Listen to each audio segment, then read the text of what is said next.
Hi to all, welcome to my channel study with Nancy. आप सभी को good evening. आज जो है वो हम राजस्थान के जो लोकगीत आते हैं उनके बारे में डिस्कशन करेंगे। वैसे तो जो है वो हमारी बुक्स जो आती है उनमें बहुत ज़्यादा डिटेल से दिया होता है कि हम जो वो याद करते करते हम भूल जाते हैं कि किस चीज़ में क्या दिया हुआ है। तो मैं जो मेरे जिस तरीके से नोट्स हैं मैं उसी तरीके से आपको पढ़ाऊंगी, यानी कि कुछ ज़्यादा एक्स्ट्रा जो है वो नहीं बताऊंगी। ऐसे बताऊंगी कि जैसे कि 4 ऑप्शन देख के जो है वो आपको पता चल जाए कि कौन सा लोकगीत जो होता है वो किससे रिलेटेड है, किस चीज़ से रिलेटेड है, किस चीज़ के बारे में पूछ रहे हैं। ठीक है, तो ज़्यादा बुक्स के अकॉर्डिंग नहीं बताऊंगी। मैंने जो खुद मैं खुद पढ़ाई की है मैंने कि कैसे लोकगीतों को याद किया जा सकता है वैसे आपको बताऊंगी। ठीक है, तो सबसे पहले हम स्टार्टिंग करते हैं कि राजस्थान के लोकगीत के पहला आता है कि जच्चा या होलर लोकगीत जो है वो क्या होता है, यानी कि किससे रिलेटेड है। तो ये जच्चा व होलर लोकगीत कब गाया जाता है ये गीत? तो हमारे राजस्थान में जो वो सभी को पता होता है कि जब जच्चा यानी कि जब किसी पुत्र की जन्म होता है, यानी कि पुत्र का जन्म होता है, तब वो जच्चा व होलर गीत गाया जाता है। तो आप इसको ऐसे याद रख लेना, पुत्र के जन्म के अवसर पर, पुत्र के जन्म के अवसर पर जो गीत गाया जाता है वो जच्चा व होलर गीत गाया जाता है। नेक्स्ट आता है प्रणीत गीत जो होता है वो कब गाया जाता है? तो विवाह के अवसर पर गाया जाता है, विवाह के अवसर पर गाया जाता है। ठीक है, विवाह के अवसर पर प्रणीत गीत जो होता है वो विवाह के अवसर पे गाया जाता है। कार्ड के ऊपर भी आप देखते हो कि लिखा होता है प्रणीत, तो ये विवाह के अवसर पे गाया जाता है। नेक्स्ट आता है कि विनायक गीत कब गाया जाता है? तो आप सभी को पता है कि हमारे घर में कोई भी मांगलिक अवसर होता है, मांगलिक अवसर होता है, तब उस समय जो है वो ये विनायक गीत गाया जाता है। ठीक है, विनायक जी की स्थापना की जाती है मांगलिक अवसर पे। किसी भी प्रकार का हमारे यहाँ पे कोई फंक्शन होता है या फिर किसी भी प्रकार का शुभ कार्य होता है तब ये किया जाता है। तो राजस्थान वालों को गीतों के बारे में याद करने की जो है वो इतनी ज़्यादा नहीं करना पड़ेगा, याद हो जाएंगे आराम से। चाक गीत कब गाया जाता है? तो आप सभी को पता है जब चाक भात होता है हमारे राजस्थान में, चाक भात होता है उस समय ये गाया जाता है, यानी कि विवाह के अवसर पर ही ये गीत गाया जाता है। विवाह के अवसर पर, विवाह के अवसर पे ये गीत गाया जाता है। नेक्स्ट आता है फलसड़े कब गाए जाते हैं? फलसड़े जो गीत जो होता है वो विवाह विवाह के समय, विवाह पर जब अतिथि आते हैं, अतिथि के स्वागत के लिए यानी कि फलसड़ा गीत जो होता है वो कब गाया जाता है, किस अवसर पे गाया जाता है? तो विवाह पर जब अतिथि आते हैं तो उनके स्वागत के लिए जो वो फलसड़ा गीत गाए जाते हैं। नेक्स्ट आता है बन्ना बन्नी गीत कब गाए जाते हैं? तो आप सभी को पता होता है ये भी विवाह के अवसर पे गाए जाते हैं, विवाह के अवसर पे बन्ना बन्नी गीत गाए जाते हैं। नेक्स्ट आता है कि यानी कि ऐसे याद रह जाएगा आपको कि जैसे कि जच्चा व होलर, तो पुत्र जन्म वाला ऑप्शन आएगा तो आप टिक कर देना कि इस पे गाया जाता है। प्रणीत विवाह के अवसर पे गाया जाता है। विनायक जो होता है वो मांगलिक अवसरों पे गाया जाता है। चाक गीत जो होता है वो चाक बात होते समय, यानी कि चाक बात जब होता है तब उस समय घड़े का निर्माण के लिए जो गीत गाया जाता है वो चाक गीत कहलाता है। फलसड़ा जब विवाह पे अतिथि आते हैं तो उनके स्वागत के लिए जो गीत गाए जाते हैं वो फलसड़ा गीत कहलाते हैं। बन्ना बन्नी गीत जो होते हैं वो विवाह के अवसर पे ही बन्ना बन्नी गाए जाते हैं, बन्ना बन्नी विवाह के समय बनते हैं। तो पीठी गीत कब गाया जाता है? तो जो विवाह के समय जो भौजाई जो होती है, भौजाई द्वारा जब पिठी रगड़ी जाती है या पिठी लगाई जाती है, यानी कि हमारे यहाँ पे रगड़ी बोलते हैं। ठीक है, तो पिठी लगाई जाती है उस समय जो वो पिठी गीत गाया जाता है। भौजाई के द्वारा जब पिठी लगाई जाती है तब उस समय पिठी गीत गाया जाता है। भात माहिरा क्या होता है? जब ये विवाह के समय ही गाया जाता है, जब भात भरते हैं उस टाइम ये गीत गाया जाता है, यानी कि विवाह के अवसर पर भात माहिरो गीत गाया जाता है। यानी कि जब भात बढ़ते हैं उस टाइम जो गीत गाया जाता है वो भात माहिरा गीत होता है। यानी कि अब आप बोलोगे भात क्या होता है मैम? तो कि जिस लड़की की शादी होती है उसकी जो मम्मी होती हैं उनके जो मम्मी के जो घर वाले आते हैं, यानी कि पीहर वाले बोलते हैं। ओके, तो फिर मम्मी के पीहर वाले आते हैं, वो उनको चूनड़ उड़ाते हैं, तो उसको बोलते हैं हम भात माहिरा, यानी कि भात भरते हैं उसको बोलते हैं। घोड़ी गीत क्या होता है? तब जब वर निकासी के टाइम, यानी कि वर के निकासी के टाइम, वर के निकासी के समय जो गीत गाया जाता है वो घोड़ी गीत होता है। आप सभी को पता होता है कि दूल्हा जब बारात निकलती है, यानी कि बारात जाती है, तब घोड़ी पे बैठता है कौन? दूल्हा बैठता है। तो फिर घोड़ी गीत कब गाएंगे? तो वर की निकासी, यानी कि निकासी, बारात को जो निकासी बोलते हैं। कई जगह पे बारात बोल देते हैं, कई जगह पे जो है वो निकासी बोलते हैं। तो वर की निकासी के समय जो गीत गाया जाता है वो घोड़ी गीत कहलाता है। ठीक है, नेक्स्ट आता है कि जल्ला और जलाल गीत कब गाए जाते हैं? तो जल्ला और जलाल गीत जो होते हैं, यानी कि जब अब लड़का जो है वो बारात लेकर लड़की के घर जाएगा, यानी कि मतलब वहाँ पे जाएगा, तब वो जो लड़की के यानी कि वधू के जो रिश्तेदार होते हैं या फिर वधू के जो आसपास के लोग जो होते हैं मतलब देखने के लिए आते हैं, बारात को देखने के लिए आते हैं, यानी बारात के डेरे को देखने के लिए आते हैं, तो उस टाइम जो गीत गाया जाता है वो जल्ला जलाल गीत होता है। ठीक है, यानी कि शॉर्ट तरीके से हम देख लेते हैं कि वधू पक्ष बारात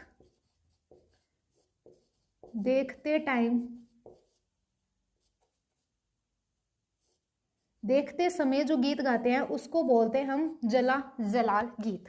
ठीक है, शॉर्ट तरीके से ऐसे याद रख लेना कि दूल्हा ज़्यादा सुंदर होगा, ज़्यादा हैंडसम होगा, तो मतलब कि जो मतलब और लड़कियां जो हैं वो, और लड़कियां या फिर वो आस पड़ोस के जो लोग होते हैं वो देख के जल जाएंगे, ऐसे याद रख लेना। जला या जलाल गीत जो होता है वो वधू पक्ष, जब वधू पक्ष के जो लोग जो होते हैं वो बारात देखने जाते हैं, वधू पक्ष वाले बारात देखते समय जो गीत गाते हैं उसको जला या जलाल गीत बोलते हैं। ठीक है, याद रह जाएगा। अब आता है ओल्यो गीत क्या होता है। तो ओल्यो गीत, ओल्यो शब्द जो होता है उसका अर्थ होता है किसी की याद में जो गीत गाया जाता है, यानी कि याद को जो वो ओल्यो कहते हैं। ठीक है, तो यानी कि जब वधू की विदाई होती है, जब वधू को मतलब भेज रहे होते हैं तब विदाई गीत गाते हैं, यानी कि वधू की विदाई के समय, वधू की विदाई के समय जो गीत गाया जाता है उसको ओल्लू गीत कहते हैं। ठीक है, वधू की विदाई के समय जो गीत गाया जाता है, वधू की याद में जो गीत गाया जाता है, वधू की विदाई के समय या वधू की याद में जो गीत गाया जाता है उसको ओल्लू गीत बोलते हैं। याद रह जाएगा, रह ही जाएगा, ऐसी चीज़ों को आप बोलते नहीं हो, पता है मुझे। तो फिर नेक्स्ट आता है कि भदवा गीत क्या होता है। जब हमारे घर में कोई शुभ कार्य हो रहा होता है तब ये भदवा गीत गाया जाता है। ठीक है, यानी कि शॉर्ट तरीके से याद रख लेना, हमारे घर में जब कोई शुभ कार्य हो रहा है, शुभ कार्य होता है, शुभ कार्य होता है, तब ये भदवा गीत गाया जाता है। ठीक है, अब नेक्स्ट आता है कि हिचकी गीत कब गाया जाता है। हिचकी का नाम सुनते ही कहीं तो कहीं और चले जाएंगे, बट कहीं जाने की जरूरत नहीं है। मम्मी की याद आती है, पापा की याद आती है, आप कहीं पे मतलब की तैयारी कर रहे होते हैं, फिर आपको हिचकियाँ आने लग जाती है, यानी कि कहीं पे आप रूम लेके या फिर हॉस्टल में जो है वो तैयारी कर रहे होते हैं, फिर आपको हिचकी आने लग जाती है, तो आपको जो है आपकी मम्मी बहुत ज़्यादा याद कर रही होती है। तो फिर हिचकी गीत जो होता है वो किसी की याद में, ऐसे याद रख लेना, जब किसी की याद आती है तब हिचकियाँ आती है बहुत ज़्यादा, तो किसी की याद में जो हिचकी गीत गाया जाता है वो, और ज़्यादा डिटेल से आपको बताने की जरूरत नहीं है, आपको पता है, आप बहुत ज़्यादा इंटेलिजेंट हो, तो याद से याद रख लेना हिचकी गीत। ठीक है, नेक्स्ट आता है कि घुड़ला गीत, यानी कि हिचकी का मतलब होता है कि जब एक मतलब नायिका जो होती है वो अपने जो विरह गीत भी बोलते हैं इसको, हिचकी गीत को जो वो विरह गीत भी बोलते हैं, कि नायिका के द्वारा अपने विरह में जो है यानी कि अपने नायक की याद में जो गीत गाए जाते हैं उसको हिचकी गीत बोलते हैं। घुड़ला गीत क्या होता है, घुड़ला का नाम आते ही आप मारवाड़ क्षेत्र में जाओगे, है ना। घुड़ला गीत जो होता है उसका नाम आते ही मारवाड़ क्षेत्र में, घुड़ला पर्व जो होता है उसका नाम आते ही मारवाड़ क्षेत्र में जाओगे। क्यों? क्योंकि घुड़ला गीत जो होता है वो मारवाड़ क्षेत्र में ज़्यादा गाया जाता है, यानी कि होली के कुछ दिनों के बाद में, होली के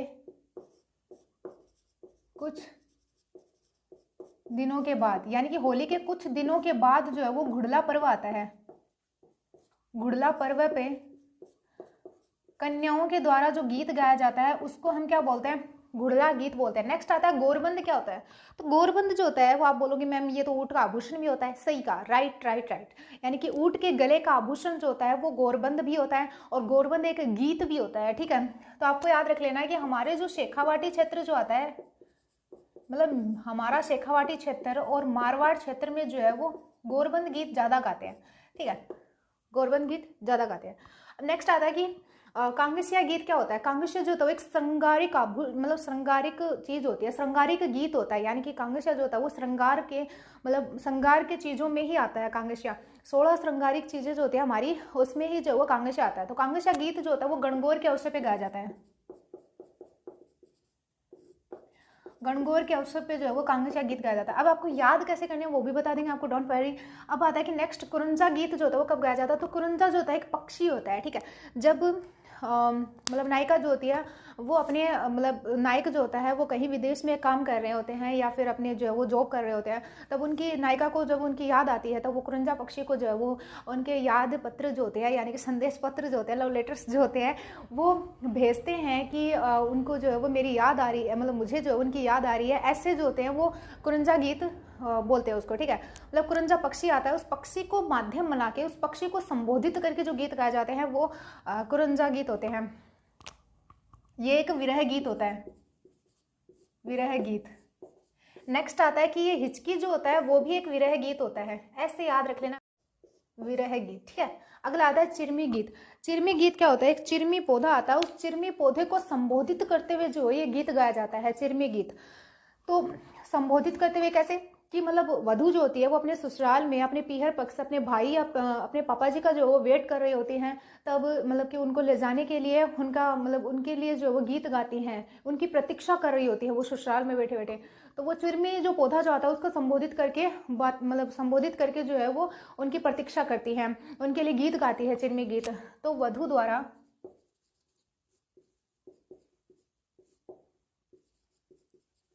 भाई व पिता की प्रतीक्षा में जो गीत गाए जाते हैं, वधू द्वारा भाई व पिता की प्रतीक्षा में जो गीत गाया जाता है वो चिरमी गीत होता है। पंछड़ा गीत कब गाया जाता है, तो सबको पता होता है कि हमारा जो पंछड़ा गीत जो होता है वो सबसे ज्यादा हाड़ौती क्षेत्र में गाया जाता है, एक ढूढ़ाड़ी क्षेत्र में गाया जाता है, ढूढ़ाड़ी क्षेत्र में गाया जाता है। पंछड़ा गीत जो होता है वो हाड़ौती क्षेत्र और ढूढ़ाड़ी क्षेत्र में ज्यादा गाया जाता है, ठीक है। आप याद रख लेना, पंछड़ा गीत जो होता है वो भी एक विरह गीत होता है, पंछड़ा गीत भी एक विरह गीत होता है। नेक्स्ट आता है बिछुड़ा गीत। बिछुड़ा गीत जो होता है वो सबसे ज्यादा जो होता है वो हाड़ौती क्षेत्र में गाया जाता है। उसमें मतलब एक नायिका कहती है कि मुझे जो है वो एक बिच्छू ने डस लिया है, और नायक से कहती है कि आप जो है वो दूसरा विवाह कर लीजिए, मैं मरने वाली हूँ, ऐसा कुछ है इसके अंदर। तो बिछुड़ा गीत जो होता है वो भी एक श्रृंगारिक या विरह गीत होता है, विरह गीत मान लेते हैं इसको, विरह गीत। ये भी ऐसे पूछ लेंगे बिछुड़ा गीत जो वो सबसे ज्यादा किस एरिया में गाया जाता है, तो हाड़ौती क्षेत्र में। ये ज्यादा याद रखना ज्यादा जरूरी है, और आपको और कुछ नहीं पूछेंगे, बस ये पूछ लेंगे कि बिछुड़ा गीत जो किस क्षेत्र में गाया जाता है, क्योंकि स्पेसिफिक यानी कि स्पेशल जो है वो इस क्षेत्र में गाया जाता है। तो हाड़ौती क्षेत्र में गाया जाता है पंछड़ा गीत, हाड़ौती व ढूढ़ाड़ी दोनों क्षेत्रों में गाया जाता है। काजलियो गीत यानी कि आभूषण श्रृंगारिक गीत होते हैं। काजलियो गीत जो होता है वो एक श्रृंगारिक गीत होता है, श्रृंगारिक गीत होता है। काजलियो गीत एक श्रृंगारिक गीत होता है। कामण गीत, कामण शब्द जो होता है, कामण शब्द जो होता है उसका एक सीधा सा अर्थ होता है जादू टोना, ठीक है। तो यानी कि वर या वधू जो होती है उसको जादू टोनों से बचाने के लिए, वर या वधू को जादू टोनों से बचाने के लिए जो गीत गाए जाते हैं वो कांगसिया गीत होते हैं। वर या वधू को जादू टोनों से बचाने के लिए जो गीत गाए जाते हैं वो कामण गीत होते हैं, ठीक है। कामण गीत होते हैं वर या वधू को जादू टोनों से बचाने के लिए। नेक्स्ट आता है झुरवा गीत। क्या होता है, तो हमारा जो झुरवा गीत जो होता है वो हमारे जैसलमेर एरिया जो आता है वहां पे सबसे ज्यादा गाया जाता है।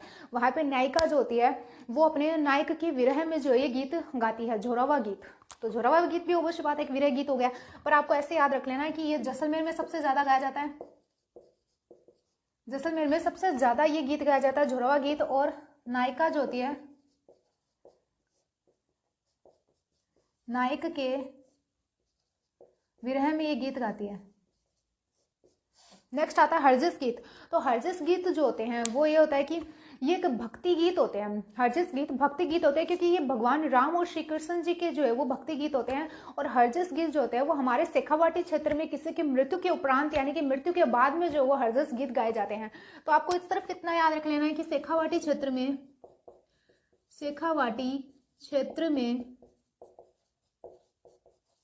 किसी की मृत्यु के बाद, ये किसी की मृत्यु हो जाती है तो उस पर जो है वो ये हरजिस गीत गाए जाते हैं शेखावाटी क्षेत्र में, ठीक है। अच्छा लगा हो तो लाइक शेयर और सब्सक्राइब जरूर कर दे। And thank you and bye.